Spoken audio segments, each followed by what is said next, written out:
प्यारे बच्चों, 9th class का आपका ये पहला चैप्टर है संख्या पद्धति। तो आप 9th क्लास में आप लोगों ने नंबर सिस्टम जो है आपका वो आप पहले से भी पढ़ते चले आए हैं 6th class 7th class 8th class में, लेकिन यहाँ पर कुछ आगे बढ़कर हैं। तो उसे हम क्या करेंगे, पहले इस संख्या पद्धति को पढ़ने से पहले हमें कुछ परिभाषाओं की जानकारी अवश्य होनी चाहिए। इसलिए हम क्या करते हैं, इन परिभाषाओं को बहुत ही ध्यानपूर्वक पढ़ेंगे, इन्हें अपनी कॉपी पर भी नोट करेंगे। तो क्या करेंगे, इन परिभाषाओं को किस तरीके से, क्योंकि इन्हीं परिभाषाओं का प्रयोग करके ही हम आगे के प्रश्न अपने नंबर सिस्टम में कर सकते हैं। तो इसमें संख्याएं किसे कहते हैं वो आप पहले बता चुके हैं आपको। अब इसमें देखिए सीखते हैं संख्याएं कितने प्रकार की होती हैं। तो आपकी यह संख्या है प्राकृतिक संख्या। तो प्राकृतिक संख्याएं उसे कहते हैं जिन संख्याओं को हम गिनने में प्रयोग करते हैं प्राकृतिक संख्याएं कहते हैं।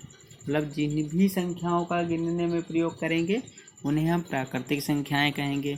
तो देखिए गिनने में हम किन संख्याओं का प्रयोग करते हैं, तो किसी भी वस्तु को गिनेंगे तो 1 से स्टार्ट करेंगे, 1 2 3 4 5 6 7 8 डॉट डॉट डॉट डॉट गिनते हुए चले जाएंगे। तो देखिए यहाँ पर प्राकृतिक संख्या को, ये बात बहुत इम्पॉर्टेंट है आपके सिलेबस के लिए, कि किससे प्रदर्शित करते हैं, यन से प्रदर्शित करते हैं। प्राकृतिक संख्याओं को इंग्लिश में नेचुरल नंबर्स कहते हैं, इसलिए इसे किससे प्रदर्शित करते हैं, यन से प्रदर्शित करते हैं। तो प्राकृतिक संख्याएं जो होती हैं 1 2 3 4 5 6 डॉट डॉट, ये आपकी प्राकृतिक संख्याएं कहलाएंगी। उसके बाद आती हैं पूर्ण संख्याएं। तो पूर्ण संख्याओं, प्राकृतिक संख्याएं जो होती हैं अगर उसी में शून्य को मिला दिया जाए तो वो प्राकृतिक संख्याएं कहलाएंगी। देखिए आपके प्रश्न 9th क्लास में मिलेंगे इसी के, कि क्या सभी प्राकृतिक संख्याएं पूर्ण संख्याएं होती हैं। तो आप कहेंगे बिल्कुल होती हैं, क्योंकि एक प्राकृतिक संख्या है तो एक पूर्ण संख्या भी है, 2 प्राकृतिक संख्या है तो 2 पूर्ण संख्या भी है। लेकिन इसी का दूसरा प्रश्न बनता है, क्या सत्य और असत्य में क्या पूर्ण संख्याएं प्राकृतिक संख्याएं होती हैं।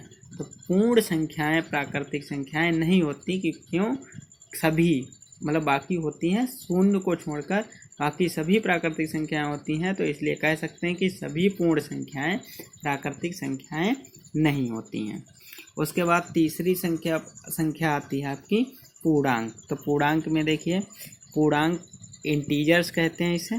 तो धनात्मक संख्याएं, ऋणात्मक संख्याएं तथा शून्य सही संख्याओं के पूर्णांक कहते हैं। पूर्णांक को जेड से प्रदर्शित करते हैं, ये मोस्ट इम्पॉर्टेंट चीज़ है। किससे प्रदर्शित करते हैं, जेड से प्रदर्शित करते हैं। तो जेड बराबर हम लिख सकते हैं, देखिए 0 प्लस का 1 प्लस का 2 प्लस का 3 प्लस का 4, ऐसे डॉट डॉट करते हुए चले जाएंगे। माइनस में माइनस का 1 माइनस का 2 माइनस का 3। जैसे ही पूर्णांक कहीं पर लिखा होगा तो आप समझ जाएंगे कि आपकी प्लस वाली जितनी भी संख्याएं हैं, माइनस वाली जितनी भी संख्याएं हैं, वो आपका पूर्णांक कहलाता है। इसे जेड से प्रदर्शित करते हैं। पूर्णांक 3 प्रकार के हो जाते हैं। धनात्मक पूर्णांक, तो धनात्मक पूर्णांक होगा उसे आई प्लस से प्रदर्शित करेंगे। तो जो प्लस वाली संख्याएं होंगी उन्हें किससे प्रदर्शित करेंगे, आई प्लस से प्रदर्शित करेंगे। और जो ऋणात्मक संख्याएं होंगी उसे आई निगेटिव से प्रदर्शित करेंगे। आई निगेटिव इसे पढ़ा जाता है, इसे ऋणात्मक पूर्णांक कहते हैं। शून्य शून्य ही है। उसके बाद संख्या आती है चौथे नंबर पर सम संख्या। तो सम संख्या क्या होती है, वह संख्याएं जो 2 से विभाजित होती हैं सम संख्याएं कहलाती हैं। वो सारी संख्याएं जो किससे विभाजित हो जाएं, 2 से विभाजित हो जाएं। जैसे 2 4 6 8, ये सारी संख्याएं 2 से विभाजित होती हैं, तो वो सम संख्याएं कहते हैं। सम संख्याओं को इवन नंबर कहते हैं, इवन नंबर। फिर उसके बाद आती है 5वें नंबर पर विषम संख्याएं। विषम संख्याएं वह संख्याएं होती हैं जो 2 से विभाजित नहीं होती हैं, वो विषम संख्याएं कहलाती हैं। तो विषम संख्याएं जैसे 3 5 7 9, देखिए ये 2 से विभाजित नहीं होगी, इसलिए आपकी ये विषम संख्याएं कहलाएंगी। उसके बाद 6ठे नंबर पर आती हैं अभाज्य संख्याएं।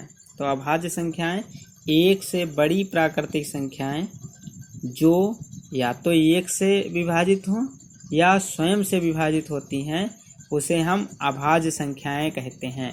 इस तरीके से भी कहा जाता है जिनके ऐसी संख्याएं जिनके केवल 2 अभाज्य गुणनखंड हों तो उन्हें हम अभाज्य संख्याएं कहलाते हैं। देखिए इस दो संख्या में कई लोग कन्फ्यूजन में आ जाते हैं कि 2 भाज्य है कि अभाज्य है।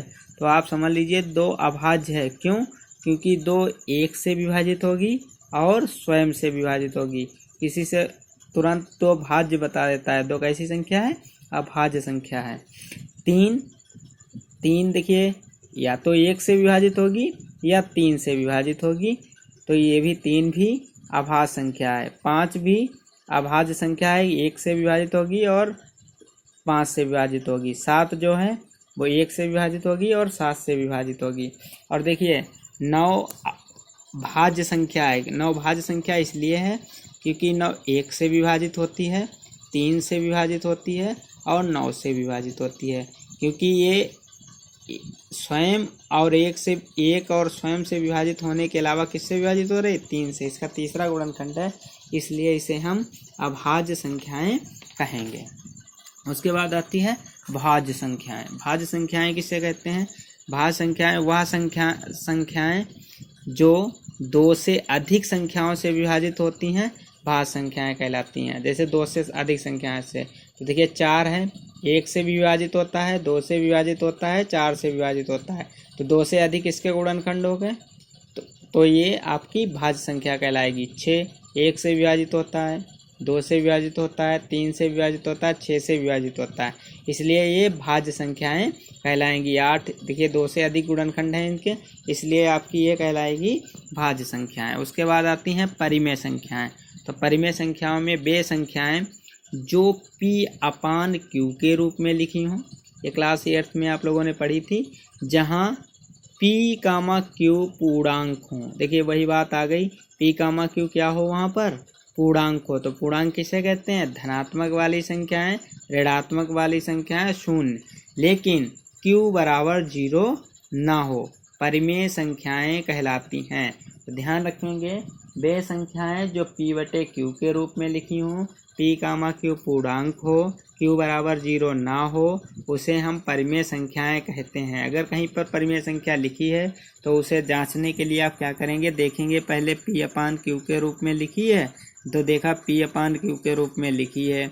P/Q पूर्णांक है, देखिए -1 भी पूर्णांक होता है और 2 भी पूर्णांक होता है, तो ये P/Q के रूप में भी लिखी है, दोनों पूर्णांक हैं। फिर तीसरी बात देखेंगे, इसमें Q बराबर 0 तो नहीं है, तो Q बराबर 0 नहीं है, अतः यह एक परिमेय संख्या है।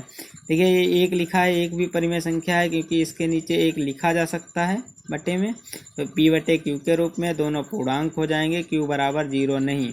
देखिए 0 भी परिमेय संख्या है। मोस्ट इम्पॉर्टेंट है कि 0 पूछ देते हैं कि 0 कैसी संख्या है, तो परिमेय संख्या है, क्योंकि 0 के बटे में 1 लिखा जा सकता है।